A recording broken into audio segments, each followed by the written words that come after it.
Good morning. आदिश महाविद्यालय के online platform पर आपका स्वागत है। जैसा कि इसके पहले हम प्रोटीन के स्ट्रक्चर के बारे में पढ़े हैं, उसके बाद पेप्टाइड पढ़ाए हैं। उसके बाद आज का टॉपिक हमारा है पेप्टाइड में ही मैंने बताया था कि सी टर्मिनल होते हैं और एन टर्मिनल होते हैं, तो उनका आइडेंटिफिकेशन कैसे करते हैं। तो आज उसके बारे में हम लोग पढ़ेंगे कि सी टर्मिनल को कैसे आइडेंटिफाइड करेंगे और एन टर्मिनल को कैसे आइडेंटिफाइड करेंगे। ठीक है, जैसे सी टर्मिनल और एन टर्मिनल होता क्या है, पहले इसको बताया गया है फिलहाल, लेकिन इसको भी एक बार देख लेते हैं होता क्या है। जैसे हम अमीनो एसिड का जब स्ट्रक्चर बनाते हैं तो स्ट्रक्चर कुछ इस तरह से बनता है। ठीक है, ये आपका स्ट्रक्चर होता है अमीनो एसिड का CH3, यहाँ पे कुछ भी हो सकता है, आर ग्रुप होगा कोई भी, और एक होता है COOS। ठीक है, तो इसका मान लीजिए एक लंबी चेन जब रहती है, ये पूरी लंबी चेन होगी, तो आप यहाँ कहाँ आपका यहाँ पे तो CO हो जाएगा, फिर यहाँ पे N हो जाएगा। ठीक है, इस तरीके से फिर इस तरीके से चेन चलती रहेगी। तो यहाँ पे जो स्टार्टिंग का एमाइड ग्रुप होता है उसको बोलते हैं एन टर्मिनल, और जो लास्ट का कार्बोक्सिलिक ग्रुप होता है उसको बोलते हैं हम सी टर्मिनल। ठीक है, तो इसी का हमें आइडेंटिफिकेशन करने के लिए, जैसे कोई भी सोल्यूशन में दे दिया गया है अमीनो एसिड, तो हमें थोड़ी नहीं पता है कि कहाँ पे एन टर्मिनल है, कौन सा सी टर्मिनल है, तो उसको हमें आइडेंटिफाइड करने के लिए, उसको हम सेपरेट करने के लिए उसको हम इस मेथड का इस्तेमाल करते हैं। और इस प्रकार के दो मेथड हैं, पहला आपका मेथड है सेंगर मेथड और एक है इडमान मेथड। ठीक है, तो इन दोनों मेथड के माध्यम से हम कोई भी अमीनो एसिड है पॉलीपेप्टाइड की चेन जो होती है, पॉलीपेप्टाइड चेन है, तो उसको हम आइडेंटिफाइड आराम से कर सकते हैं कि इसमें कौन सा सी टर्मिनल है, कौन सा एन टर्मिनल है।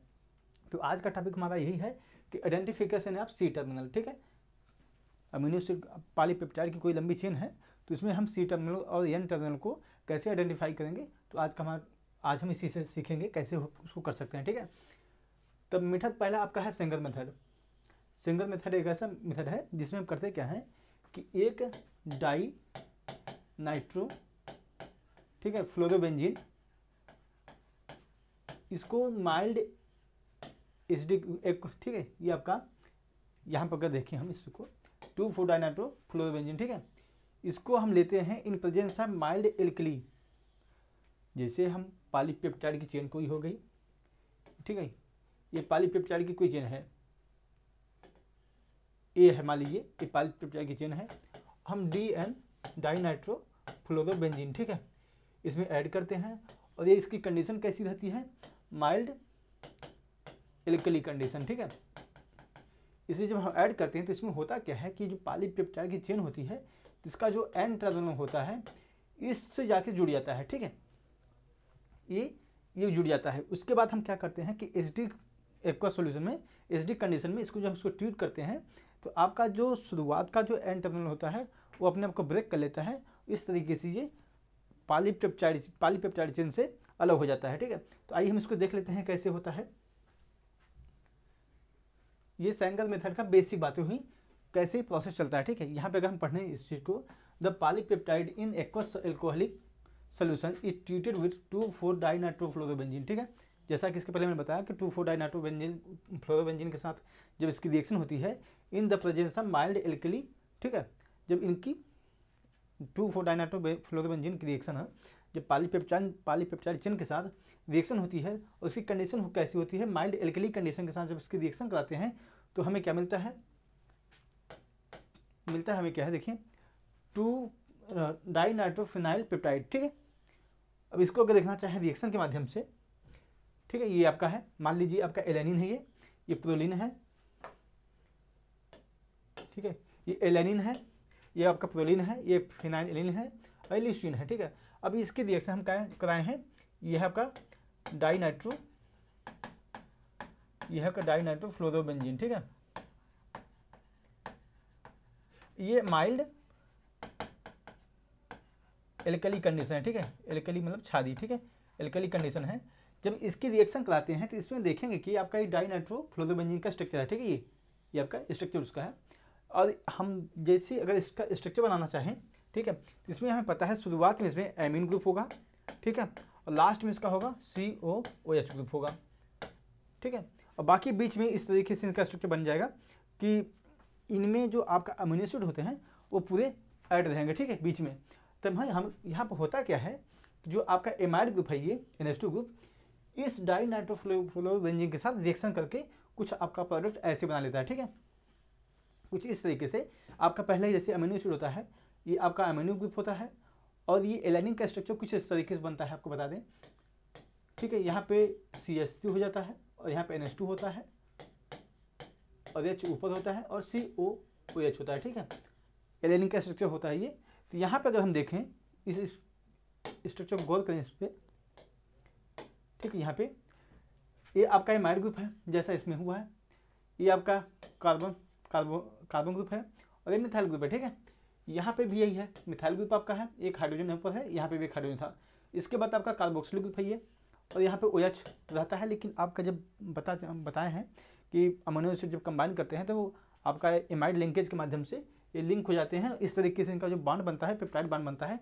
तो आपका ये जो बॉन्ड है ये पेप्टाइड बॉन्ड है, ठीक है। ये पेप्टाइड बॉन्ड है।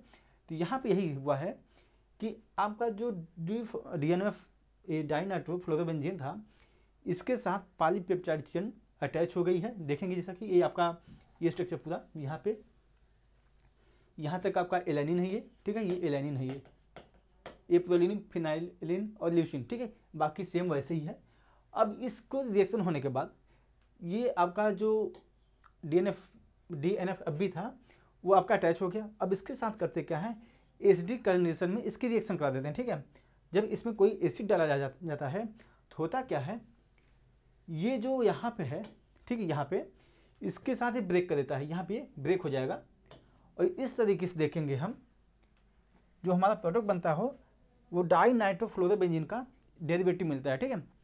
वो भी डेरिवेटिव में क्या रहेगा, आपका जो एलानिन प्रोडक्ट होगा, ये एलानिन, ये स्ट्रक्चर देखेंगे हम, ये एलानिन है, ठीक है। इतना ये अमीनो एसिड का एलानिन है, ये आपका DNFV के साथ अटैच हो जाता है।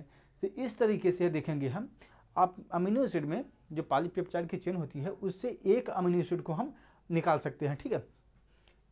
आप यहाँ देखेंगे तो एलानिन, प्रोलिन और फिनाइल एलिन है, ल्यूसिन है, आपकी 4 ही यहाँ पे चेन दी है, अगर लंबी भी हो सकती है। तो यहाँ पे देखेंगे हम एलिन आपका टूट चुका है। तो बचा कौन सा प्रोडक्ट हमारा बचा है, प्रोलिन है, फिनाइल एलिन है और ल्यूसिन है, ठीक है। इस तरीके से ये रिएक्शन होती है। इस तरीके से हम पहचानते हैं सेंगर मेथड में कि C टर्मिनल कौन सा है, N टर्मिनल कौन सा है, ठीक है। आपने जैसे यहाँ पे देख ही लिया हमने, ये केवल रिएक्शन करता है एमीन के साथ, ठीक है।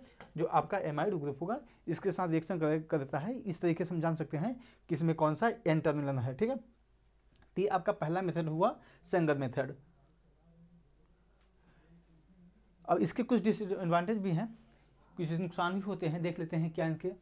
Certain DNP amino acid are partially destroyed under SD condition, ठीक है। होता क्या है कि जैसे अमीनो जो पॉलीपेप्टाइड चेन होती है, जब DNP DNP डाइनाइट्रो इसका होता है डाइनाइट्रोफ्लोरोबेंजीन होती है, उसी को लिखा है, DNP लिख दिया गया है। जब इसको, ठीक है, DNP amino acid are partially destroyed under SD condition, ठीक है। जब इसमें एसिड डाला जाता है तो जो आपका DNP होता है, DNP अमीनो एसिड होता है, वो डिस्ट्रॉय हो जाता है। इसकी एक पहली खामी रही है। और DNFB also react with certain group of other than the non terminal, ठीक है। यहाँ बताया जा रहा है कि आपका जो DNFB होता है वो N टर्मिनल के साथ और भी जो होते हैं, कुछ उसमें ग्रुप होते हैं, उनके साथ भी रिएक्शन कर लेता है, ठीक है। ये इसकी दूसरी कमी हो गई। एग्जाम्पल के तौर पे देख सकते हैं, जैसे आपका अमीनो एसिड ग्रुप है, लाइसिन रहता है, तो वहाँ पे ये रिएक्शन कर लेता है, थायोल में कर लेता है ये, और phenolic group of other amino acid, ठीक है। कुछ ऐसे भी अमीनो एसिड हैं जिसमें आपका एल्कोहलिक ग्रुप होता है, ठीक है। ये इस तरीके से एल्कोहलिक ग्रुप होता है। तो जो आपका DNFB होता है, इनके साथ भी रिएक्शन कर लेता है। तो ये इसकी दूसरी कमी हो गई। अब तीसरे में अगर देखना चाहें, this reaction only gives the N terminal amino acid, ठीक है। यह रिएक्शन जो होती है केवल N टर्मिनल अमीनो एसिड के साथ रिएक्शन करती है, ठीक है। And destroy the rest of sequence by hydrolysing the peptide, ठीक है। इसमें क्या है कि ये केवल N टर्मिनल के साथ रिएक्शन करती है। बाकी जो प्रोडक्ट बचते हैं जैसे कि इसके पहले देखें हम यहाँ पे, ठीक है। जैसे ये एलानिन के साथ रिएक्शन किया, बाकी प्रोलिन, फिनाइल, ल्यूसिन और ये सब बचे हुए, ठीक है। प्रोलिन बचा हुआ आपका, फिनाइल एलिन बचा हुआ है और ल्यूसिन बचा हुआ है, इनको डिस्ट्रॉय कर देता है, ठीक है। यहाँ पे इसी बात को बताया गया है। अब ये दूसरा मेथड है इडमान मेथड, ठीक है। ये इडमान मेथड है। इसके द्वारा भी हम एन टर्मिनल को आइडेंटिफाइड कर सकते हैं। तो आइए हम इसको देख लेते हैं, इसमें क्या होता है। In this method N terminal amino acid could be peeled off through the use of phenyl isothiocyanide. ठीक है, ये इसमें जैसे हमने सेंगर मेथड में यूज किया था DNFB, ठीक है, DNFB डाई नाइट्रोफ्लोरोबेंजीन। ठीक है, तो यहाँ पे हम क्या इस्तेमाल करते हैं, फिनाइल आइसोथायोसाइनेट। ठीक है, ये इस्तेमाल करते हैं इसमें एज रीजेंट। ठीक है, जब इसमें हम कोई पॉलीपेप्टाइड की चेन है जिसमें हम अगर ये फिनाइल आइसोथायोसाइनेट डालते हैं तो ये भी वही सेम प्रोसेस करते हैं। इसमें भी फिनाइल आइसोथायोसाइनेट के साथ रिएक्शन करता है ये, और ये जो पॉलीपेप्टाइड की चेन होती है ये ब्रेक हो जाती है। ठीक है, तो आइए हम इसको देख लेते हैं किस तरह ये रिएक्शन होती है इसकी। तो आप अगर हम देखना चाहें इसका, आपका ये फिनाइल आइसोथायोसाइनेट का ये आपका स्ट्रक्चर है। ठीक है, ये आपका फिनाइल आइसोथायोसाइनेट का स्ट्रक्चर है। अब होता क्या है, ये मान लीजिए ये अमीनो एसिड है। ठीक है, ये आपका अमीनो एसिड दिया हुआ है। ये हम देखेंगे एक एमाइड ग्रुप है, ये कार्बन हाइड्रोजन है, एल्किल ग्रुप कोई भी हो सकता है। यहाँ पे अगर हम ये रख देंगे तो आपका इधर इतना, केवल यहाँ तक इतना, ये आपका हो जाएगा ग्लाइसिन। अगर इस आर की जगह पर CH3 रख देंगे तो आपका हो जाएगा एलेनिन। ठीक है, अगर SH रख देंगे तो आपका हो जाएगा सिस्टीन।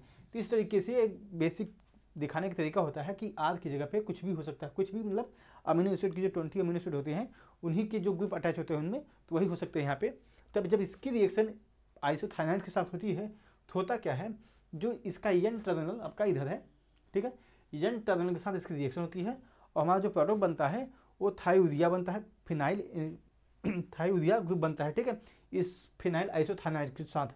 तो अगर इसकी रिएक्शन देखना चाहें कैसी होती है ये आप, ठीक है, इसमें होता क्या है कि हमें पता है जैसे नाइट्रोजन के पास लोन पैरा इलेक्ट्रॉन होता है। ठीक है, इसको अटैक यहाँ पर होता है। ठीक है, इस तरह होता है, आपका जो ये नाइट्रोजन बनता है ये टूट जाता है। ठीक है, तो यहाँ पे हम देखेंगे इस तरीके से इसका स्ट्रक्चर बन जाता है। फिर आपका जो H है, जैसे ये आप लोन पैरा इलेक्ट्रॉन यहाँ पे कार्बन के पास गया, ये बॉन्ड ब्रेक हुआ, इसका एक हाइड्रोजन ऑटोमेटिक इसके पास चला जाता है।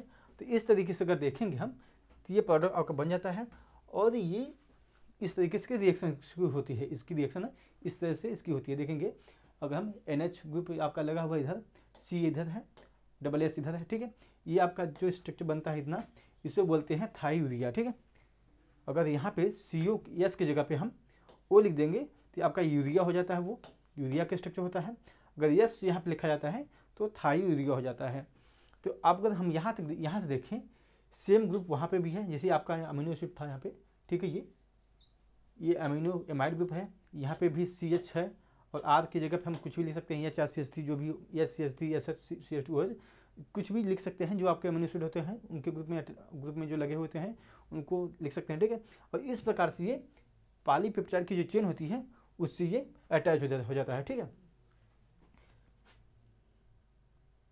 तो ये इस तरह से इसकी रिएक्शन चलती है। उसके बाद होता क्या है, इसमें अगर हम इसमें भी एसिड अगर डाल देंगे, ठीक है, इसमें जब एसिडिक कंडीशन हम डालते हैं तो ये भी बॉन्ड ब्रेक हो जाता है। ठीक है, यहाँ से इसका बॉन्ड ब्रेक हो जाता है। इस तरीके से पॉलीपेप्टाइड चेन जो होती है वो अलग हो जाती है इससे। ठीक है, तो हम अगर यहाँ पे यही देखा गया है कि जो आपने अमीनो एसिड का कोई सोल्यूशन लिया हुआ हमने, मान लीजिए दिया हुआ है, तो इसमें कौन सा एन टर्मिनल है, कैसे पहचानेंगे, इसमें हमने यही समझा अभी तक का।